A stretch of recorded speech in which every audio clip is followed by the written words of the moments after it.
Imagine sliding into the driver's seat of your car. You don't just buckle up, you literally connect your mind straight to the vehicle's onboard computer. I know, it sounds completely like science fiction, right? But the reality of brain-computer interfaces, or BCIs, operating right inside our daily commutes is approaching way faster than you might think. Welcome to This Explainer. Today, we're unpacking the absolutely fascinating, highly engineered, and honestly kind of terrifying collision of automotive tech, artificial intelligence, and the human mind. But before we get into the nuts and bolts of the tech, I want you to ponder this. If your car causes an accident, whose fault is it? We've been asking this about self-driving cars for a while now, but what if your car was actively reading your mind at the time of the crash? What if the machine was trying to interpret your thoughts, your fatigue, or your intent, and it just got it wrong? Or actually, what if it got it exactly right?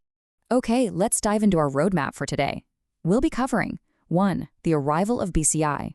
2. Decoding the brain's noise. 3. AI as your co-pilot. 4. The ethical pivot.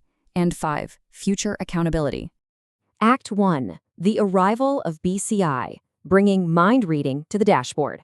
And hey, we aren't just talking about abstract theories here. We're seeing groundbreaking tests from companies like Vloris Motors, testing non-invasive BCI directly inside automobiles. They're using physical driving simulators paired with these 14-channel wireless EEG caps. Instead of clunky, medical-grade sensors literally glued to a driver's scalp, Vloris is testing flexible, consumer-grade caps on everyday drivers navigating virtual cities. Why? Well, because for this to ever work in your morning commute, it has to be easy and ergonomic. But as you'll see, this convenience introduces a massive data problem. Moving to Act 2. Decoding the brain's noise, filtering the static of the road, because the inside of a moving car is an incredibly hostile environment for reading delicate brain waves. The engineering challenge here is just immense. Think about it. Cars vibrate, you hit a pothole, you turn your head, you blink, you clench your jaw at traffic. To a super sensitive EEG cap, all of that physical movement looks like massive electrical static. To solve this, researchers use a processing pipeline called RISA. It's basically a vital filter with 4 steps. First, simple artifact removal to catch the big, obvious physical shocks. Second, an independent component analysis. Think of this like trying to isolate just the lead singer's voice from a blaring rock band. It pulls the brain signals out from the background static. Third, selecting reliable components from a specific region of interest. And finally, conducting a spectral analysis.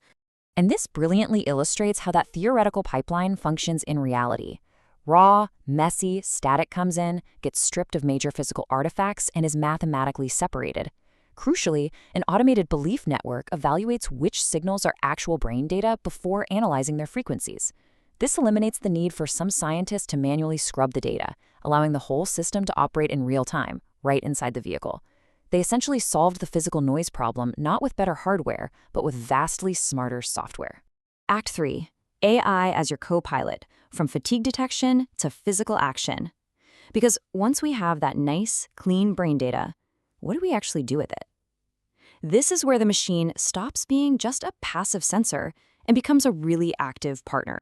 Now, what's really interesting about these numbers is the hard proof they offer. Look at the ratio of brainwave frequencies, specifically beta, theta, and alpha waves, between normal, rested drivers and negative, or tired drivers. During the simulator driving phase, normal drivers maintain a ratio around 0.82, but the tired drivers, they drop down to 0.70. This isn't just a guess, it's statistically significant proof that a consumer-grade BCI can accurately detect driver fatigue directly from the brain, way before your eyelids even start to droop. So let's build that into an actual, physical vehicle response. Meet the InnoTruck prototype. When it detects that dangerous drop in brain waves indicating fatigue, it doesn't just beep at you.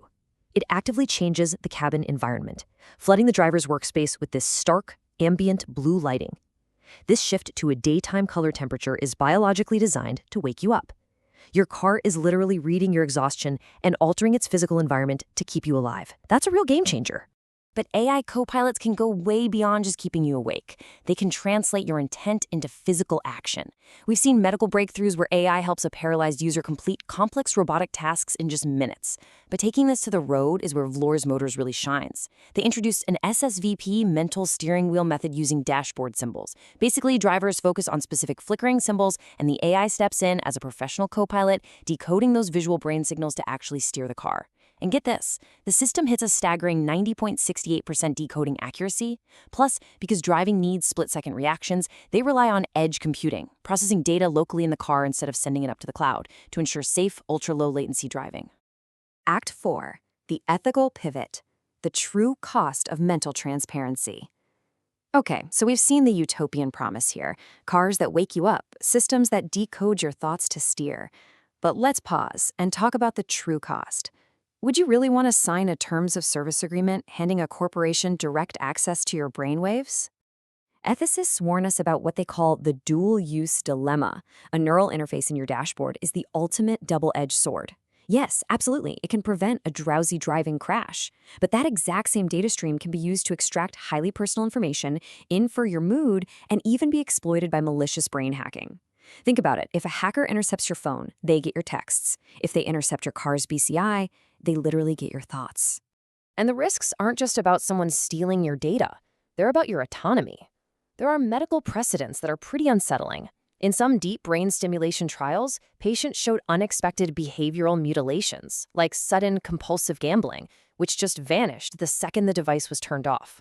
While our car BCIs are just non-invasive sensors right now, the ultimate goal for a lot of these tech companies is two-way communication, reading and writing to the brain. Imagine a future of neuromarketing, where your car doesn't just know you're hungry, it subtly stimulates your brain to crave a specific burger on your route. Talk about a completely terrifying new meaning to the drive-thru. Act 5. Future accountability.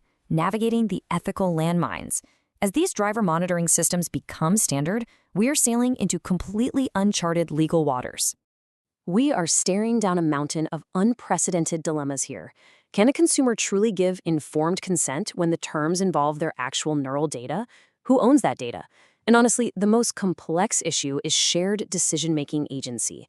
If your car's AI suggests a lane change based on its read of your brainwaves, and you kind of groggily approve it, who actually authored that decision? If that shared agency results in a crash, who is legally accountable? You or the machine?